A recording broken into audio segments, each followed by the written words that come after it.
can you tell us? Laura, the Buffalo Bills officially have named their offensive coordinator, Joe Brady, their new head coach. This establishes some continuity. We know that Josh Allen was a part of the interview process. Clearly, he is comfortable moving forward with Joe Brady as his head coach. This is a change in Buffalo, so it is something different, but it's also something similar because he knows the personnel, he knows the organization, and Joe Brady has turned down chances in other years to interview for other head coaching jobs. This was an ideal scenario. He flew back from Las Vegas after interviewing for a second time for the Raiders head coaching job, knowing that Buffalo was targeting him. And the Bills never got to a round of second interviews with their candidates. They brought in a slew of candidates over the weekend to Florida, met with them all, and after meeting with everybody in the first round, decided that they had seen enough, that Joe Brady was their head coach in waiting, and they've officially worked out a 5-year deal to bring him on as their head coach. All right, tons of news to get to today. Adam is with us all show long. Excellent pullover, by the way, a little Masters pullover by Adam. I love it. We'll get to Brian Daboll and that hiring by the Titans. Mike McCarthy being introduced by the Steelers. That's coming right just a little bit. Dan, Mina, Marcus here. Marcus, what do you think of Buffalo hiring Joe Brady as their new head coach? I think it makes sense. Boogie, we asked this question a couple of days ago, I think, on our show. What about Joe Brady with these head coaching candidates this season, trying to figure out what was the holdup? A young, bright offensive mind working with a quarterback that was league MVP last year. It makes sense coming out of Buffalo. It's going to be about who he hires, how he delegates positions around this organization, but it's one critical point that I want everybody to remember, and we talked about this when Sean McDermott was let go. This is about a Super Bowl. So I'm not sure if anybody walks into a head coaching job with much more pressure than Joe Brady does. With Josh Allen, with what this city has gone through, this organization and franchise, and might I add, they building a new stadium, and implications come with that as well. So it'll be interesting to see how they go forward with his hires and the things that he does in order to kind of change what Buffalo had become under Sean McDermott, with keeping some of the successful things that were about this organization as well. I think it's a great opportunity. It's a guy in the building and knows the direction where this organization wants to go. So it makes sense. Now it's about Joe Brady and if he can be a really good head coach while also continuing to keep Josh Allen on this trend of being the player that he is. He was the one guy in the building they could not lose. The track record of offensive success under him in Buffalo speaks for itself. The development and growth of Josh, the offensive line, and James Cook speaks for itself. Having been around Joe Brady a little bit, just calling Monday Night Football games, number one, obsesses about details. Obsesses, maniacal about it. Number two, obsesses about urgency. And then the third thing, and this was really one of the telling things this past season for Monday night, was the character of the football team, the fabric of the football team is something that he truly, truly, truly believes in. He would get upset when the team would score a touchdown and the player would celebrate by himself. It was almost a rule that you had to give the ball to a lineman because you didn't score that touchdown without them. And so this is a small margin of error in Buffalo to get better than Sean McDermott. I can say this dude can flat out coach, and he's got a lot of obsessive traits that good coaches have. Reports of Jim Leonard as his defensive coordinator, that would be a massive get. And now the question becomes, who's going to be the offensive line coach? Because Aaron Kromer, who's one of the best in the league over the past years, has retired.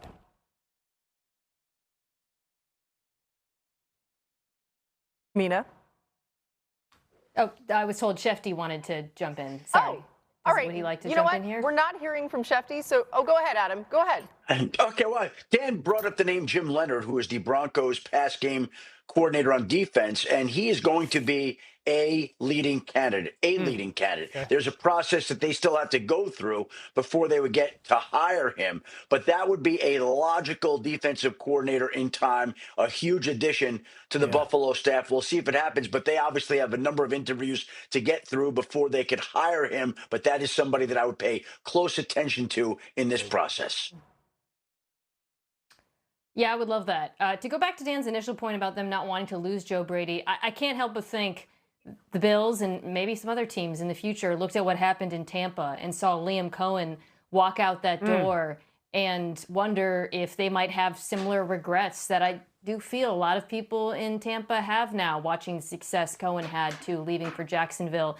And I think in and of itself, like just focusing on Brady, that does make sense. This offense was good this year. It was 4th in DVOA, 3rd in EPA per play, despite some pretty significant limitations at receiver. I think that's where I get a little bit, I wouldn't say critical of the Brady hire, but more so the total process, because the things, when I point to the offense and I say they were held back, well, they promoted the GM. So in totality, the moves to me do feel a bit like scapegoating Sean McDermott, which, you know, he's the kind of the odd man out here. But I do understand the desire to have offensive continuity given how good this offense is. And then to go back to the defensive coordinator, I would love that just because, you know, since you're sticking with your offensive play caller and your GM, you want to have some fresh voices in the building. And that, to me, would be the opportunity there on defense. Leonard has been the defensive pass game coordinator, in Denver, where the pass defense has been both successful and extremely creative. That creativity goes back to college, Wisconsin as well. So if they were to pull that off, I think then you start to feel good about, okay, we're, you know, sustaining the momentum on offense, but also trying some new things on defense. Personnel, to me, remains the biggest issue, though, with this football team.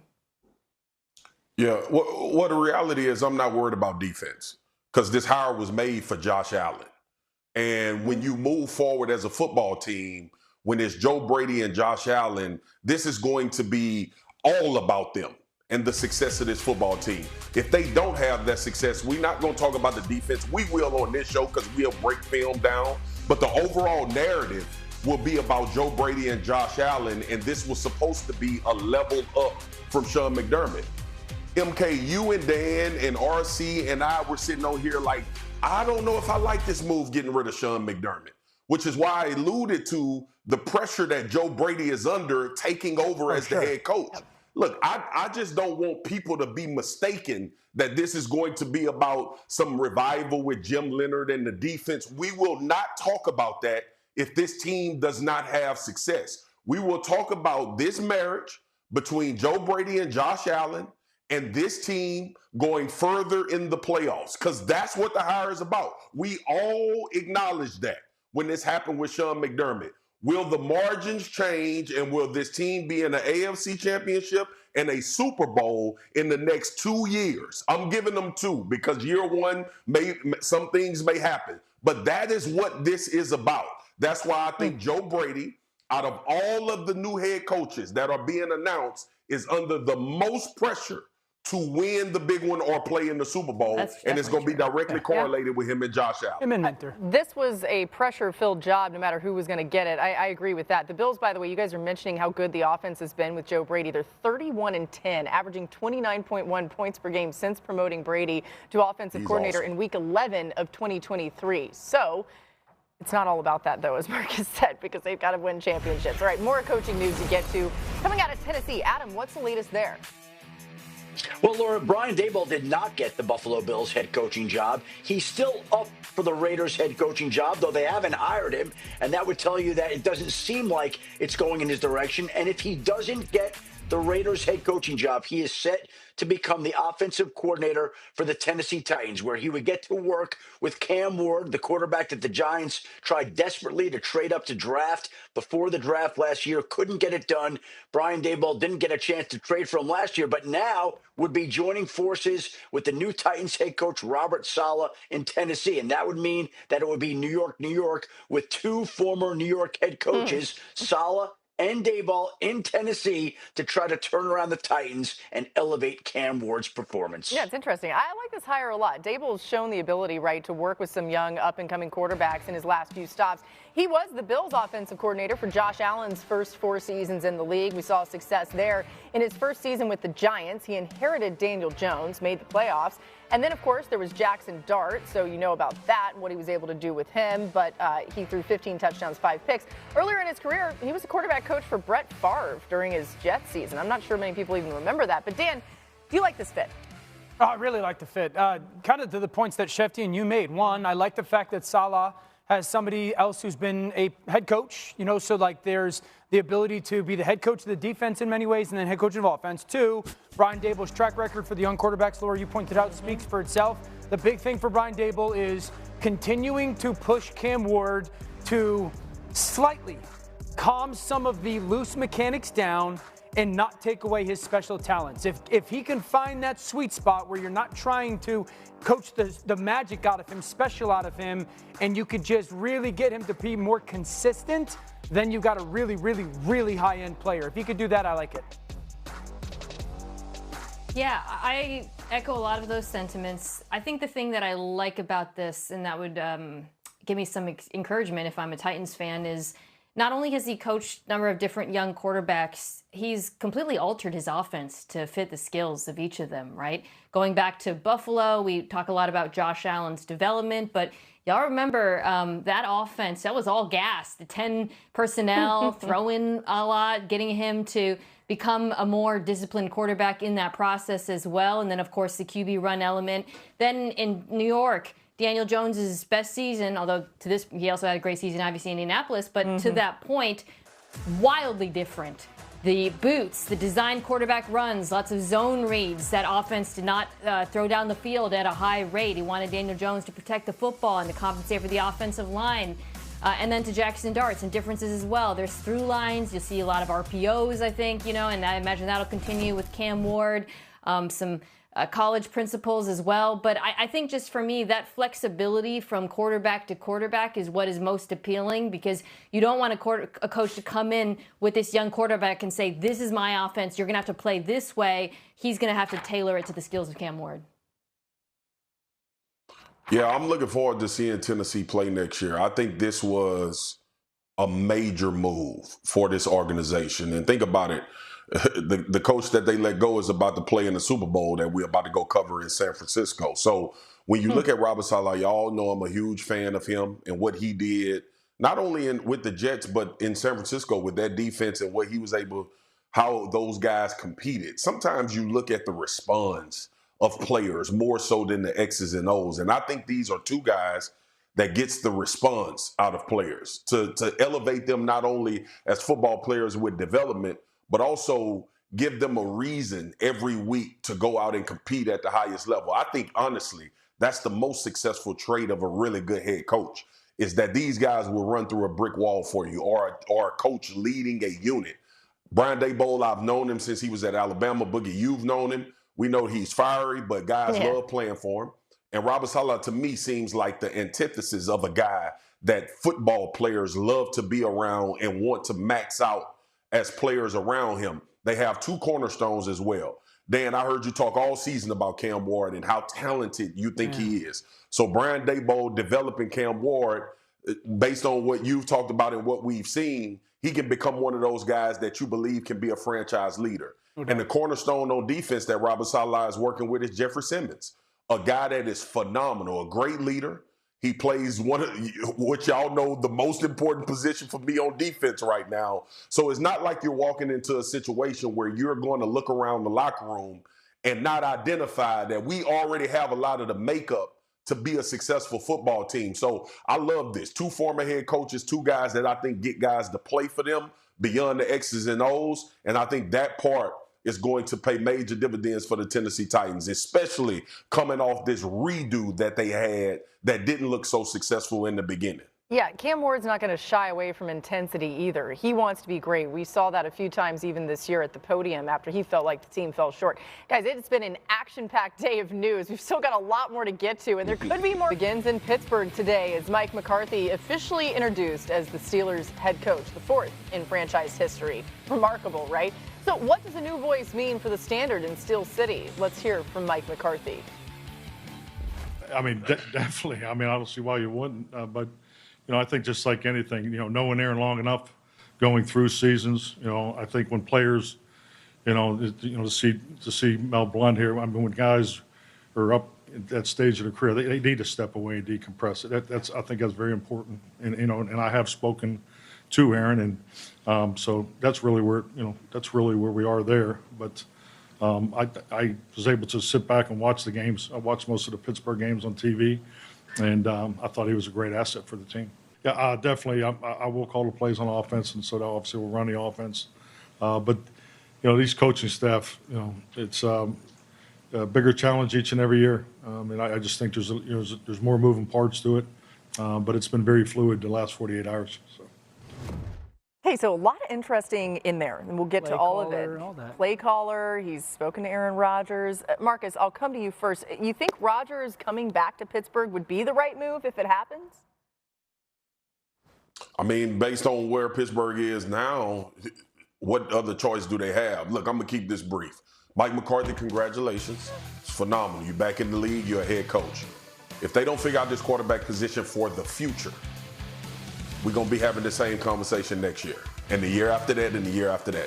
The one thing coaches don't get banners for, what Phil Jackson banner up there, because Michael Jordan next to him, and Kobe Bryant next to him. And if he's talking about winning championships, like he did in Green Bay, with one of the best quarterbacks ever, when he walked into Dallas, he won 12 games per year with Dak Prescott, one of the top quarterbacks in the NFL. Got to figure it out in Pittsburgh. That's my question. Sorry. That's a great question. Mina, what do you make of McCarthy's decision to take over play calling in Pittsburgh? Because that was something we were kind of wondering about even yesterday. Look, Mike McCarthy last called plays in Dallas, and he did a good job. It was a good offense with Dak Prescott, but Dak Prescott's a very good quarterback in the prime of his career. That matters. They had CeeDee Lamb, obviously.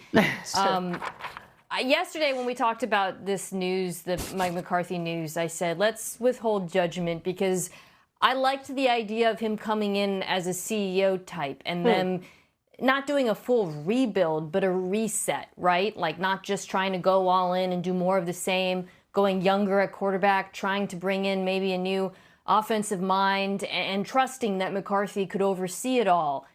That doesn't sound like it's what's happening, though. I said, let's withhold judgment, but now I'm starting to feel it's increasingly the language coming out of Pittsburgh sounds more like run it back and tread water. So I know Marcus makes a good point. They don't have a ton of options at quarterback. They're obviously not picking high in the draft, and there aren't many, options out there for them. But if I was a Steelers fan, I would be pretty unenthused, by the idea that the offense looks anything like it did last season, quite frankly. Yeah, I still believe that this is a prime place for Malik Willis. Whether Rodgers is there or not, it's probably a hefty investment for a free agent quarterback if Rodgers is back. But at some point, that has to be a part of your future. I understand Will Howard is there, their draft pick in the 5th round last year out of Ohio State.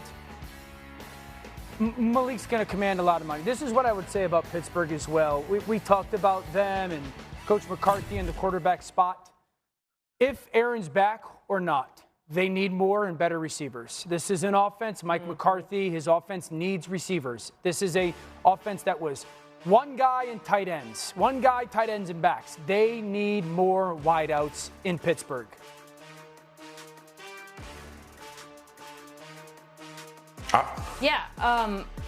Dan, I just want to echo, I love the Malik Willis idea because I like how he jives with the current build. I agree they need more receivers, for sure. Yeah. But if you can tell me, okay, this is an offense with a young, ascendant offensive line, a good run game. Yep. You throw in a quarterback who's a dual threat, whose best ball is a go ball, and you have an elite go ball receiver in DK Metcalf.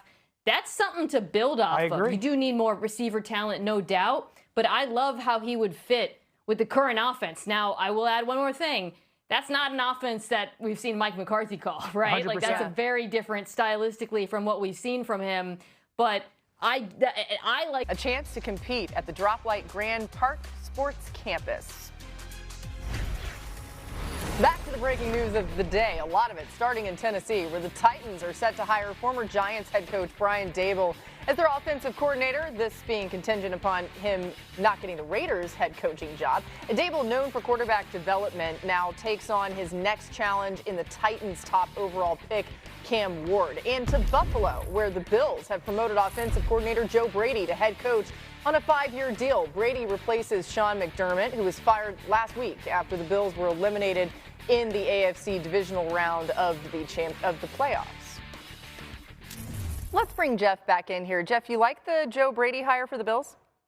I do. I'll be honest with you. I wasn't overly surprised by this one. I think when you look at the arrows in which everything was pointing, I think it makes total sense, right? Brady's been there, has a strong relationship with Josh Allen. He's been in his ear. He's kind of come through the ranks, QB coach under Ken Dorsey, then went to the OC, and now obviously is the head coach. I will say, though, this is a big ask. I mean, I know everybody's going to be excited and throwing flowers today and congratulations to Brady, but these are tough shoes to fill. You think about when Sean McDermott took this thing over, it wasn't like they were winning. Now they're one of the most winning franchises in the NFL, and they've won playoff games. The only thing they haven't won is the AFC Championship game and the Super Bowl. So the ask isn't let's just get there. The ask is we got to win. And so Joe Brady has his work cut out for him, hiring making sure whoever his DC is going to be, who his offensive coordinator is going to be, because even if he's calling plays, somebody has to come in for install. I worked with Mike McCarthy and Aaron Rodgers my final year in football when he was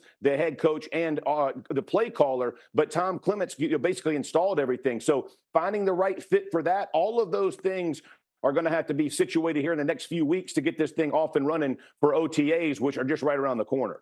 Yeah, and as Adam Schefter's reported throughout all of this, we've heard other people talk about this as well. Josh Allen, a big part of all the coach interviews, a lot of the behind the scenes, ultimately didn't make the final decision, but we know that relationship was a big piece of this. Thanks so much, Jeff.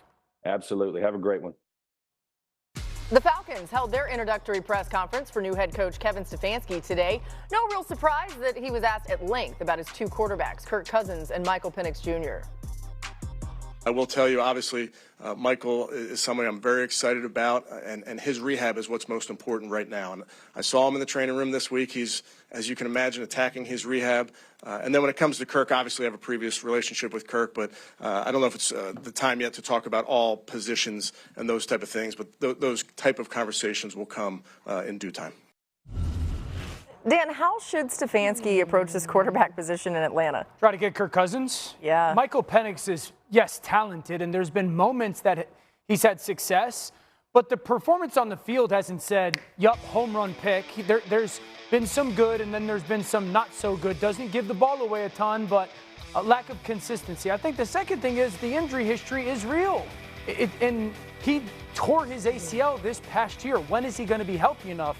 And then for the Cousins edition, I know that there's been reworking of the contract and the past history. I'm of the belief Kirk Cousins is the starting quarterback of the Atlanta Falcons this coming fall. This team should win 11 games under Kevin Stefanski. Because if it's not Kirk, then it's probably somebody like Mac Jones, but it's going to cost the team without a first-round pick a certain pick to San Francisco. I'm sure San Francisco wants to try and keep him, do everything he can, but I think it's going to be Kirk Cousins in Atlanta. It starts there. Yeah, I think as far as Penix Jr. goes, look, he's not out of the running. You give him the opportunity to show that he can work his way back, and also the opportunity to show that he can play from under center. Yeah. To me, that's a deal breaker for Kevin Stefanski. Join this team if you can't play under, and give him the opportunity, right? Like, I want to see this quarter because it's such an important part when I think about Kevin Stefanski's offense and what it could potentially do for Bijan Robinson, who I think will flourish in it. You know, the foundation of it is the under center, outside zone, play action off of that. But you really saw that run game also evolve in Cleveland to the point where it's not just outside zone. It's more diverse than what they've run in Atlanta. And I think that's exciting. And I think they have the skill players to pull it off. But for the quarterback to fit into this picture, they must be able to play under center. So you want to see that from Penix Jr. You saw it from Kirk Cousins when he came back, by the way, the second time around. You want to see continued health in that regard. But to me, Dan, that's going to be what's important here, is finding a quarterback who fits the system. MK, totally agree. And I wouldn't take it off the table for Atlanta to use a relatively high pick on a quarterback.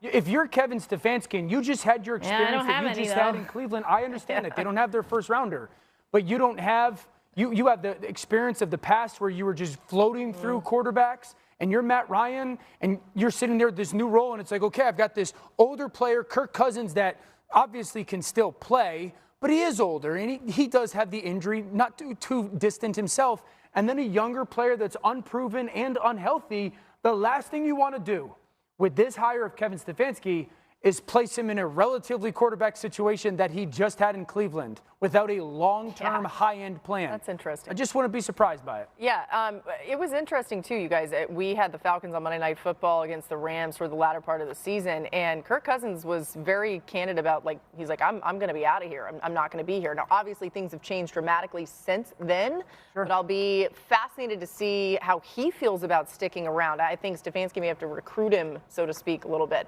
All right, let's get to LA, where the Chargers introduced Mike McDaniel as the team's new OC. Today, he was asked about his plans for Justin Herbert. Here's what he said. There's a lot of incredible plays that Justin has made. He's firmly capable, and sometimes as a coach, you can, rely upon that a little too much. It can be taxing over time for a player to necessitate an incredible play too often to be able to score points and win football games. So you try to take it off of him by creating some low-cost, high-reward offense that, he's firmly capable of doing. Marcus, what does McDaniel need to change in order to get the best out of Justin Herbert? Well, look, I'll let Dan talk about horizontal motion and pre-snap motion and all of those things that Mike McDaniel does. But one thing that I am super excited for Mike McDaniel about is the fact that he got a quarterback that can make secondary plays. And I know he's just coming off a soundbite where he say Justin Herbert don't need to make the extraordinary plays. A lot of times in Miami, that is what was missing, right? We know this guy can call plays. We know he can manufacture yards. This team had a revival. When they were left for dead, they still competed at a high level, which says a lot about how he was able to get these guys to play, him and Anthony Weaver. Let me give him credit as well. But ultimately, now having Justin Herbert, anybody would be excited about. But play breakdown, secondary plays, use your legs, extending plays. He's afforded that now, which I think makes him more dangerous as an offensive coordinator, knowing that his quarterback at times may bail him out of a situation, even though he feels like he has the perfect thing dialed up. Dan, go ahead, because I know you can't wait to talk about this marriage. Yeah, you're right. Right now today, with this addition as a play caller, on paper, this will be a top 5 offense in the NFL. There is no question about it. When we're talking about, if healthy, the talent that they have, the quarterback that they have in the scheme. Number 2, Justin Herbert went from being the most hit quarterback in football. He will go to being one of the least hit quarterbacks in football. We got to remember, Mike McDaniel just experienced having to build this offense around one of the realities with Tua is don't get him hit, don't get him hit, don't get him hit. And Justin just experienced, and partly because of the injuries, just getting destroyed this year. So if you're Justin Herbert, you now have a scheme and a play caller that actually, because of the situation, has placed an emphasis. Look at the amount of hits Tua took, less than Justin Herbert, and the percentage, okay? So that is great for Herbert. I think this, again, we're in January, so this is a process, but if there was the one thing that would have to be proven by Justin is you have to trust the play call more so than your ability to go make the play. You know, Mike designs these plays, and you just have to trust it's open. Like, it'll get there, and you got to see it before it happens, and anticipation and some touch throws and windows, rather than you're so talented, you'll make the play. That's going to take some time. He's plenty good enough to get there. Once he does, take off. You know, you remember in Harbaugh's first season with Herbert, just how much he pumped Herbert up, how much he talked about how great he is. He obviously still did that last season, but there's been a little bit of a remaking of the confidence and some of that just ability to go out there and be great. Yeah, go ahead, Swag. Dio, we obviously know that this is Mike McDaniel coming from Shanahan's system. And to your point, we talked about Brock Purdy with his anticipation. We talked about that was Tua's superpower is getting the ball out on time and in rhythm. How long do you think it's going to take Justin Herbert to do that, to accomplish that? I don't think Justin will ever anticipate throws the way that Brock Purdy does and has, and same with Tua, because he's got 10 years of not needing to. Those guys have to because they don't have the arm power and the revolution power that Justin does. But you definitely want to see him do it more. And Marcus, for me, it's, you know, I played under Kyle. I was in this offense. You get to a point where the coach just gets the player to sit there and go, just trust that that guy is going to be open. You don't have to wait for him and see him open. It's more of a trust thing more so than a repetition thing. Once he trusts that that guy will be there, he'll cut it loose. But I don't believe he's ever going to be that floated over a defender anticipation thrower like those guys. He doesn't have to be. He's got the Howlitzer. He'll throw it through windows rather than over them. Yeah, it's interesting, too, because Herbert obviously is a key piece in this, but I'm excited for a guy like Ladd McConkey, Omarion Hampton, some of these players that really should flourish in this McDaniel off. Last year, they finished 4-13, firing coach Gerard Mayo, bringing in Mike Vrabel and OC Josh McDaniels. They overhauled the roster with 30 players on the opening day active roster that did not play for the team last season. That was the most roster turnover of any team. And Drake May made a big jump in his sophomore season, going from a 55 QBR to a league best 77. He also led the NFL with a 72% completion rate and was third in touchdown passes. The Patriots went 9-0 on the road this season, including the playoffs. The most road wins without a loss in NFL history. Last season, the Patriots finished 2-7 on the road, and it has been remarkable. Mike Reese, our Pats reporter, has you covered in Foxborough with all these changes, joining us now. And Mike, it seems to start and end with the culture that Vrabel has put in place. How does the team feel about that? Spot on the culture, Laura. And if there's one word that maybe defines that culture best, it's connection.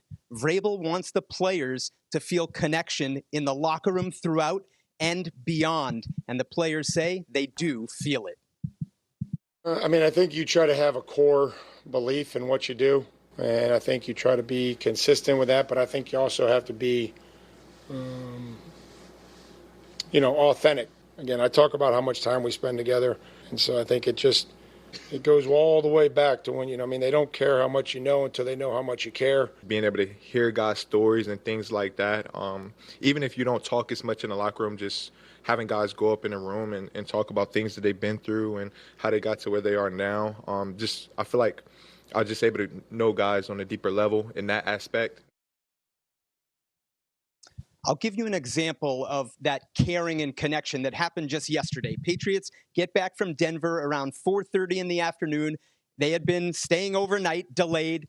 Big snow here, Laura. And they get back and all their cars were cleared off so they could just get right in them and leave. Mike Vrabel actually starting his press conference today, thanking the parking attendants for creating that for the players. That's amazing. That starts with the top, right? The Kraft family wants that type of care throughout their organization, and we're seeing why they continue to be so great. Thanks so much to Mike Reese for the latest there. And it's interesting, Dan, because you heard some of that there from the players, but it's been documented that Vrabel had to sort of make himself a little bit vulnerable with these guys so they felt comfortable. A leader of men comes into the fold here, and the culture shift happens. What do you make of that? Yeah, it just feels very early 2000s Patriots. The game in the AFC title game felt that way, certainly against Houston as well.